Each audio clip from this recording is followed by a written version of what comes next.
Hello, Cougs. I am solo today. We had a fantastic guest on, Jonah Dylan of the Commercial Appeal. He covers Memphis University sports, basketball, football. We talked about Jaylen Wells and his selection to the Rising Stars Challenge this Friday. He has a chance to actually play in the All-Star game this weekend. There's a new format. Take a look at it. We'll explain further. And we also talk about a recent interview with the Memphis athletic director regarding conference realignment, Dr. Ed Scott. He got on January 30th of 2025 and had some really interesting quotes regarding the initial offer from the Pac-12 and if his ears and eyes are still open to getting back into the Pac-12. So we go into detail on that. This podcast is brought to you by CougFan.com. Please, the best way to support what Connor and I do in our free time is to sign up with CougFan.com. Currently, they have a 60% offer. So please, if you like what we do, support CougFan.com. And now, my interview with Jonah Dylan. Well, folks, we have a special guest from commercialappeal.com, Jonah Dylan. He covers the Memphis Grizzlies and Memphis University Athletics.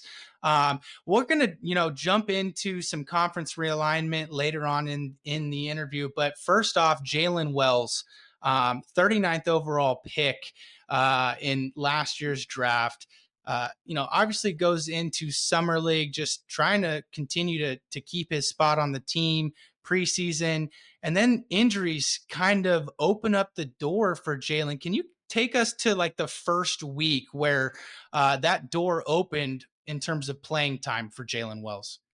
Yeah, he went from obviously the Grizzlies coming into the season. The conversation was about the depth that they had at the wing position, which is obviously where Jaylen Wells plays. And so I don't think that a lot of people were expecting him to really be in the rotation immediately. And then throughout preseason and even before training camp, there were some injuries. Gigi Jackson went down, Luke Kennard went down, Vince Williams Jr. went down. And then suddenly it was like, okay, I think this guy is, as a rookie, is going to play a significant role from the beginning, and really quickly became a starter. Now, at the beginning of the season when he was starting, it was more of like, okay, well, somebody has to start. We'll just slot this guy in.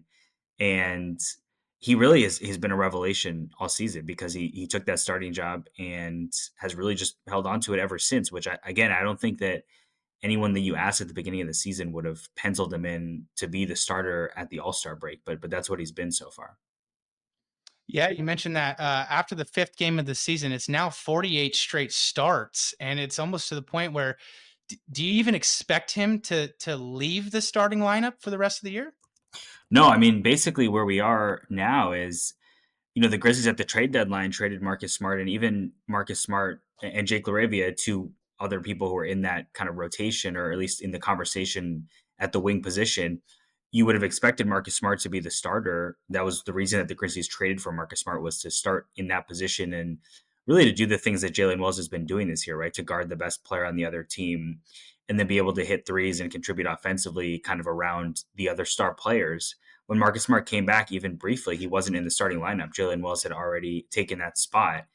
And so the only other person at this point who really could would be Vince Williams Jr., because he's the same vein of player, right? Really, really good defender and showed a lot of improvement offensively last season, but he's struggling with injuries. So for now, it feels like it's definitely Jaylen Wells' spot. Like I would expect right now that he would be the starter going to the playoffs, which is a whole other conversation with the Grizzlies are really going into potentially being the number 2 seed in the Western Conference while starting 2 rookies. Obviously Zach Edey in addition to Jaylen Wells. So a really crazy story for somebody who, like I said, was a second round pick and wasn't really expected to have this kind of a role, even close to it at the beginning of the season. Yeah, and it was almost similar with his first year on campus at Washington State. He started his career at Sonoma State, a Division II school, All-American there, and then seemingly the same story at WSU. Started on the bench, moved into the starting lineup, and then next thing you know, it's February, and he's quite easily their best player. and kind of vaults himself into that NBA draft pick range. And just taking a quick look at his stats, 44% from the field, 37.5% from deep, 84% from the free throw line. His PER's 11.1, 2.9 win share already. And a big portion of that win share is what he does defensively. And you had a fantastic article come out a couple weeks ago where you talked to LaMelo Ball and a couple other standout offensive players on what it's like to go up against Jaylen Wells. Give us a little bit more on what you pumped out with that article and what other players in the league are seeing from Jaylen Wells. Yeah. So one of the things with, like you said, with his defense, it stands out. It doesn't look like, you watch these games every night, and obviously some guys are great defenders and we see them guarding the best players. The thing about Jaylen Wells is the way that he plays defense is not the way that you see even other elite defenders attack guys, because his strategy of defense is, I'm going to pick you up 94 feet from the basket and face guard you the entire time. I don't know how much he did that when he was in college, but it's something you would think, like the way he plays defense, and I kind of wrote about this in the story, like it's the kind of thing you would think of like the annoying kid when you're playing AAU who's like trying to impress somebody. And so they're trying to get up in someone's face and, like put their hand in front of the other person's face when they're dribbling and do stuff like that. You don't see that in the NBA, right? And you definitely don't see it against Steph Curry, LaMelo Ball, Anthony Edwards every single game. But that's what Jaylen Wells does. I mean, it stood out a lot the first time the Grizzlies played against the Timberwolves. He guarded Anthony Edwards, and you could tell Anthony Edwards was not prepared for this. He was not expecting it. And Jaylen Wells just took him out of the game. There were a lot of possessions where the Wolves would just play 4-on-4 while Anthony Edwards was essentially just sitting near half court and wondering, like, what is this guy doing? Right? What do I have to do to get rid of him? Um, and obviously, it's the kind of thing where then when the Wolves played the Grizzlies again about a week later, he was more prepared, and it was a really physical battle between the two of them. And he was in that story as well, saying that he was impressed by it because he basically, like he said, the first time he did it, it took him out of the game. And it's something that just stands out. You're just watching Grizzlies games every night, and he's guarding Devin Booker, and Devin Booker is getting really frustrated. The Hornets game was really striking because LaMelo Ball really from like 10 seconds into the game was immediately like looking at the refs and, getting caught up with him, and they're both trying to push and shove. And I will say Jaylen Wells, for as much as any NBA player I've seen recently, takes a beating during the game because he's up there in the guy, he's getting pushed off, then they're running him off screens, he's crashing into screens, in the back court when he's picking somebody up off an inbounds pass. But look, like I said, the Grizzlies, the way that their team is constructed and the way that their starting lineup is constructed, they need whoever plays that position to be their best defender and to guard the best player on the other team. And so that's been Jaylen Wells, and he can show. I mean, he's guarded Steph Curry, he's guarded Lauri Markkanen, so it's not like he can just guard one type of player. They're putting him on basically whoever the best player is on the other team, as long as it's not like a center. And he's just been really impressive with the way that he's approached it so far. He was selected to the Rising Stars Challenge, and it's interesting because this year it's a little different. I think the winning Rising Stars team will play against actual All Stars on Sunday. Are you familiar with what this new rule is? Yeah, basically, yeah. So it's like a little 14 mini tournament, and whoever wins it goes to the All-Star game, which is also a 14 mini tournament. So you've got three like All-Star teams basically of the players who were selected as All-Stars, and then the fourth team will be the winner of the Rising Stars game. So potentially, I don't know if I guess it doesn't count as being an All-Star, but like Jaylen Wells could be playing in the All-Star game, I guess technically. Um, which would be crazy. I mean, like this is I wrote about this in the story too. Like this is somebody who was playing Division II basketball 2 years ago, um, and like at this time, and now he's like guarding Steph Curry every night or somebody like that. And it's just wild when you go back through someone like that and his story of how he grew and what he had to do to make it to those places. And even like you said, when he got to Washington State, it wasn't like, oh man, we got this guy, he's a superstar, right? Like it took time, and it's been really impressive to see how he's grown. Yeah, quick update. Favorites to win NBA Rookie of the Year right now. You have odds makers. Obviously, everything in professional sports now comes with FanDuel Yeah. or whatever, however you feel about that.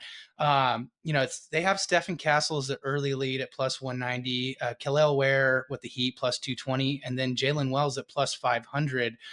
His teammate Zach Edey plus 1100.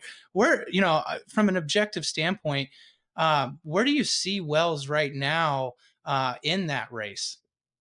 Yeah, I mean, I think he's a legitimate candidate. I think you've seen a lot of guys like we've been following kind of throughout the season where it's like Dalton Connect was number one, Edie was number one. A lot of like Alessandro Sara was there. Like, there's a lot of guys that are kind of up and down, and then okay, this guy's playing well now, and this guy's playing a bigger role. I think Steph Castle makes a lot of sense. He's been playing a significant role, and his scoring has been impressive. So I think if you see guys who are going to play that kind of role and they're going to score, obviously people are looking at stats. They're not watching games every single day, and so it's easier to stand out. The stuff that we're talking about with Jaylen Wells' defense is not going to matter to people who don't watch as many games, obviously. Which makes sense. That's how all awards are, right? A lot of it is stats and a lot of it is perception. And I think the perception is stronger with some of those other guys because obviously, look, we're talking about lottery picks versus somebody who was a second round pick. I think just the fact that he's in the conversation is obviously a big deal. But like, there's a realistic chance that he could win this award. I don't think it's out of the question. I think it just comes down to consistency and how everybody kind of plays the rest of the season. Just naming, he's on Team C. He's going to play with Stephon Castle, Dalton Connect, who just got traded back. Well, ended up not getting traded to the Hornets. Jaylen Wells, Keontae George. He's got his teammate Zach Edey on the team as well. Trace Jackson Davis and Ryan Dunn. Obviously, Jaylen's more of a soft-spoken guy. What have you seen from him interacting media-wise since it was announced via the Rising Stars Challenge? Yeah, like you said, he's super soft spoken. We see that all the time after the games. He doesn't. He's always mild mannered, and it's crazy because you watch the way he plays, and he's like, if you ask somebody on these other teams, they would be like, who's the most annoying player on the team? They'd probably say Jaylen Wells for the way that he plays defense, but then the way he's in the locker room, he's super soft spoken, and he just kind of goes about his business, and it's been interesting. He's done that. He's been the same. Like he was like that when the beginning of the season when maybe we didn't think he was going to play a big role, and he's like that now when he's a starter and he's the person that everybody wants to talk to after the game, right? It's a much different way to like approach how you interact with people and how you do all those things. But he's really been the same person, and talking to people from him growing up and who knew him, they say the same thing. They say he's always been that same guy. He was the same guy at Sonoma State. He was the same guy at Washington State. And he seems to be like that still now that he's in the NBA and having so much success. Yeah, I believe his career high this season was a homecoming game in Sacramento, and the Chase Center not too far from where he grew up, so it's going to be a little bit of a homecoming for Jaylen Wells this Friday. You can catch that on TNT, and now just kind of dipping into conference realignment before we get out of here. There was an interesting interview with Memphis AD Dr. Ed Scott on January 30th on 92.9 FM, and I'm just going to read you a couple quotes here. Um, on the initial deal, when they declined and passed, he said it was strictly numbers. The deal was not any better per cap, meaning what we get currently from the American to what we needed to go out to the Pac-12, considering the increased travel and some of those other things. He goes on to say it's not how much money you make, it's how much money you have left after paying your bills. It just didn't put us in a position where I felt we could continue our ascension for all of our sports. Can the deal be improved? The radio show asked, and this was an interesting answer. Well, the honest answer is they haven't put a deal back in front of us. I don't live in a what if scenario. He goes on to say, if the Pac 12 came back to us, we'd continue to listen and continue to do our due diligence for the University of Memphis. I have to. It's incumbent upon me. So a little bit of everything there, but what's your sense where it seems like Octagon and the Pac-12, you're seeing more come out in terms of a media deal, probably going to get that done before they add another member, but Memphis fits really the bill if you're a Pac-12 fan, where you get a fantastic basketball program. They're 20-4, number 14 in the nation, and a football program that won a bowl game against West Virginia and finished with 11 wins. Yeah, I mean, like this has been going on. Obviously, it really heated up like in the fall when there was all that stuff, and then ultimately, a statement comes out that they're going to stay in the American. And a lot of the quotes that you just read off were basically the same sentiment that we heard from Ed Scott back then. He did a press conference a couple of days after that news came out, and he basically said that the reason that Memphis decided not to make the move or take the deal was two things. It was they didn't think that it was a good deal financially, and part of that, like you said, comes down to kind of offsetting the cost of whatever money you're getting with travel, the increases in travel, which obviously, Pullman is not exactly close to Memphis, right? So it would be a little bit of a trip, and then every other. It's one thing if it's one or two schools, but Memphis would be kind of isolated from most of the conference, right? We're talking about obviously, I guess it doesn't really matter as much geography in terms of conference realignment in this day and age. Look at what the ACC is doing, but uh, that's something that you have to take into effect because you're going to have to foot the cost. And then I think the uncertainty also, there was no media deal at that point, right? And it wasn't necessarily clear who was going to be in the conference overall. Obviously, they're still looking at schools, and there was an idea maybe they could get Tulane and South Florida to jump with them. I know the Pac-12 was obviously interested in that. All those schools ultimately decided to stay, but the thing that happened at that point, it was clear then, and it's clear now that that wasn't a no, don't call us again. It was a this isn't a good deal for us. If you have a better offer, then you have my phone number, right? Like, and that's been the situation since then. So I don't think it's surprising that this is going to continue to be a thing. I think we always knew, at least from the Memphis perspective, that this was always going to be something that keeps coming up. And it's not just the Pac 12, other conferences. Memphis has made it very clear. I mean, Ed Scott he became AD last summer, and in his introductory press conference, he said, "We're going to try to get into the ACC or the Big 12." Like, he just came out and said it right off the bat. So the idea that Memphis is trying to get out of this conference is not new.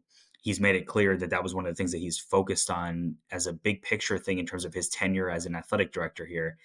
And so, yeah, it's gonna continue, and man, we'll see where it goes. One thing you look at in terms of the basketball side of things with the AAC, it's extremely porous right now. They don't have really any quad one opportunities. You got North Texas as likely your second best team in that conference, but right now they're currently ranked behind Conference USA. If you go to a Pac-12, you have quad one games against Gonzaga, SDSU, teams like that. So how viable do you think it could be if the Pac-12, let's say, gets anywhere from 11 to 14 million dollars per year in media revenue? Do you think that maybe sweetens the pot where they're able to maybe you know help with the buyout? And I know a lot of the litigation between the Mountain West Conference right now and the Pac-12 might open some more cash flow to be able to bring in a Memphis and a Tulane. Yeah, I think so with the buyout, right? And that was one of the things that was kind of addressed. And I think it's pretty clear if you're Memphis and you're gonna most of these conference realignment decisions, you're trying to leave prior to whatever the amount of time that you would have to leave under the buyout terms are, which means you have to negotiate some kind of different settlement. And I think it's clear that if Memphis was going to leave the AAC, they would need the new conference to help them pay some of this buyout money, especially if they wanted it to happen quickly, like it seemed was the case with the Pac-12. I think, like you said, with basketball, it's obviously it's very clear. Everybody knows, and you hear fans talk about it all the time. This conference is it's not good, and it doesn't seem to be getting better. The problem is conference realignment decisions are almost always, even at a school like Memphis, which is kind of basketball first, always, always, always about football. And not that the AAC is some Goliath in terms of football, but it is better, right? There's teams that are having success. Army and Navy obviously both had good years this year, and then Tulane has been successful pretty consistently, and obviously Memphis is kind of right behind them in terms of finishing up near the top of the conference in the past couple of years. And so I think that's what you're going to be weighing because of the money that comes with football. And a lot of fans would say, great, like the football is better than Pac-12 too. So I think there's a lot there's a lot to kind of unpack there, and it's hard. But I think, like you said, with basketball, especially with Gonzaga coming in, I mean, there's no question that that would be a stronger league. And so I think on some level, people are just like, let's just go play better teams because that'll be more fun for the fans. It'll be easier to engage people. More people are going to want to go to the games, things like that. And so it's like there's so many things you have to weigh if you're an athletic director with how these decisions are made. Yeah, and one thing too, he said, we are in that radio interview, he did mention we are losing incremental ticket revenue. It's been an issue for Memphis to get people to games, football wise. Obviously, you guys are building a new stadium, but can you realistically like hope that Navy and Army continue this resurgence in football? I don't think that's something you can really hang your hat on. Yeah, it's hard. I mean, I think the problem also is with football, right? And like you said, ticket sales have been a struggle. That's kind of a story it's a bigger thing. We see it across Memphis. For example, the Grizzlies, who are the number 2 team in the Western Conference, are last in the NBA in attendance. So um, it's a Memphis thing. It's not necessarily a Tigers thing or a Grizzlies thing. There was a soccer team here that just left partially because of low attendance. So that's just kind of an issue in the city. Um, but like you said, it's hard to project coming into last season of football, right? Like nobody picked Army or Navy to be near the top of the conference, and obviously they were. You look at the conference, there's reason, USF should be better. They kind of had a weird season last year because their quarterback basically was injured the whole year. UTSA kind of figured it out near the end of the season. They were also supposed to be better. And then Tulane and Memphis both did pretty well. And then obviously, like most group of 5 teams, Tulane loses their quarterback and their star quarterback and their star running back. And so now we've got to figure out what's going to happen with them. With the Pac-12, I think with football, like I said, it's an interesting conversation because there's some teams that you see having a lot of success consistently. Some teams, like I don't know that there would necessarily be a huge jump in attendance with some of the Pac-12 teams versus the AAC teams, right? Like there's definitely fans would be excited to see Washington State and Oregon State come here, definitely the first time. I'm not sure that whatever the middle AAC teams are, teams like UAB, East Carolina, or whoever, versus like a Colorado State, I'm not sure that that's a huge needle mover the way that some people think that it is. But it's also hard to say. Like maybe just moving to another conference would galvanize people, and they would want to be involved just because it's something new and they feel like they're on the right trajectory. And so, I think it's another one to revisit because a couple of years ago, especially when Houston and Cincinnati and UCF were in this conference, you could have said pretty definitively among the group of 5, this is the strongest conference, right? Those schools are all gone, and so now it's again. I think the AAC is in a better position with football relative to basketball, but it's definitely a conversation about where these things are headed and who's going to ultimately be the best group of 5 league, especially once all the Mountain West Pac-12 stuff is all figured out. Yeah, and obviously John Canzano, the Oregonian, he's been one of the main writers that has been able to follow a lot of this and kind of get some information out from inside some of these meetings. But Jonah, I really appreciate your time, folks. If you guys want to follow Jaylen Wells this year, make sure you follow Jonah on X at the Jonah Dylan. No spaces. Jonah, where else can we find your work that's not just on X? Yeah, go to commercialappeal.com, like you said at the beginning. That's the best place to follow me. And yeah, I usually post all my stuff on there, but we'll see. Hopefully, yeah, probably some more Jaylen Wells stories coming. We'll see, obviously, from All-Star Weekend and then how he does the rest of the season and into the playoffs. Will you be headed out there to cover that live too? I will. My colleague, DeMichael Cole, will be out there. But yeah, it's going to be a lot because the Grizzlies have, obviously, like you said, Edie and Jaylen Wells, and then Jaren Jackson Jr. playing in the All-Star game on Sunday. So yeah. Yeah, and just to table up the conference realignment, a lot of folks think, hey, March around March Madness time might be a expectation of when the Pac-12 could see some media right financials. So Jonah, again, really appreciate you for jumping on, and folks, please give him a view over at thecommercialappeal.com. Thanks for having me.